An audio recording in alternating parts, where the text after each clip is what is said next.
Hi, everyone. A very good day. Thank you for staying on with us. My appreciation goes to the organizing committee, Kelly, Samantha, Wiping, and Dr. Joanne.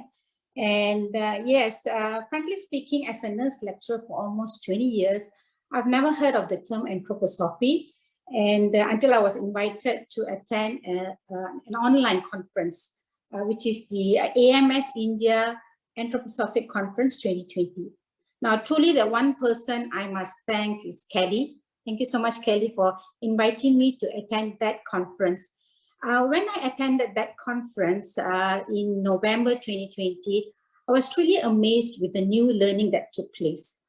For some year 2020, it was indeed a year full of unforeseen things happening around us. But one thing I learned was, to find gratitude in every situation. So what I learned from AMS, there's truly a lot of things I learned. And there were keynote lectures on anthroposophy medicine, the pedagogy aspect of anthroposophy, and biodynamic farming. During the 3-day conference, we were required to choose a study group work, and which is actually conversation, art, movement, and nature. Well, I chose nature. It was very interesting, and we had plant study. There was an in-depth learning that took place on the plant's interaction with the surrounding. I also actually went back to drawing and coloring, which was really interesting. I just want to confess something. I'm actually staying in a condo, and it's almost 10 years. I've never had a plant in my house, not even an indoor plant. But after that anthroposophy, I had actually few plants. I'd like to just show it to y'all. Okay, this is called the pinstripe plant. This is really a very wonderful plant. It actually, the stem is straight, okay, in the nighttime, and the daytime is actually goes, it actually bends. So it's really very amazing. And I have another one. This is a money plant, as all of y'all know. I hope to get, I hope it grows more, so I can grow more money in my pocket to buy a BMW. And yes, I have also sunflower at the back of me, right? That's wonderful. That's not real anyway.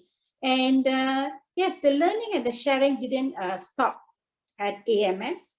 After the conference, I shared with my colleague, my friends, what I learned. And when I asked them, when I told them about anthroposophy, they have not, even them, they have not heard of the term. What is anthroposophy? So I thought this is actually a very good opportunity to spread the learning of anthroposophy, the understanding of anthroposophy. So, what Kelly, Samantha, they introduced me to Dr. Joanne and Rolf Heiner, and we had a chat, and I came about to actually wanting to, under Utah, to have an international webinar. So I proposed to the faculty. Our dean was supportive enough, and I was really thank the nursing team in Utah. Wonderful nursing lecturers. We all worked as a team and to make this international webinar happen. I'm sure some of you all have actually attended the webinar. We had wonderful speakers.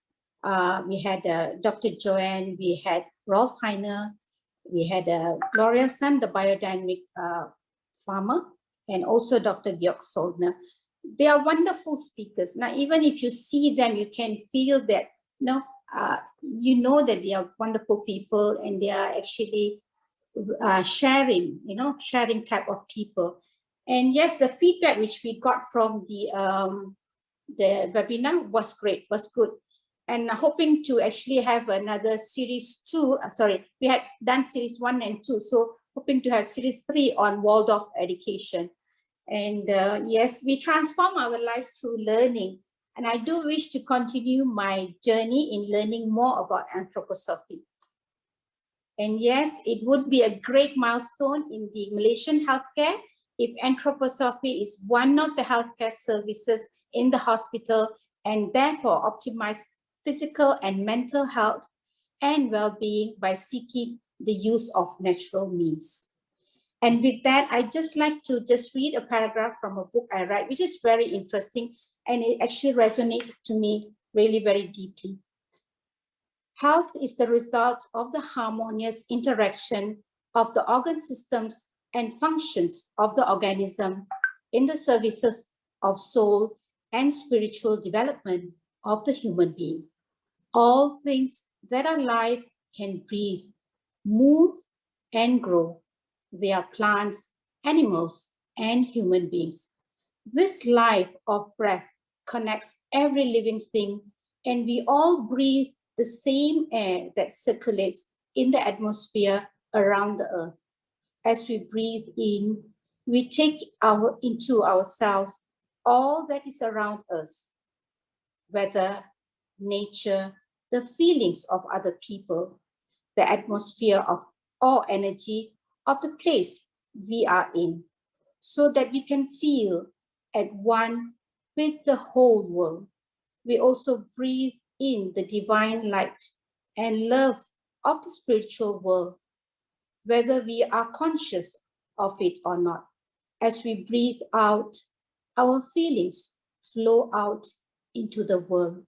Life is ever flowing dance of interchange, growth, and becoming. And with that, I thank you so much for listening. And yes, let's hope we all meet one day.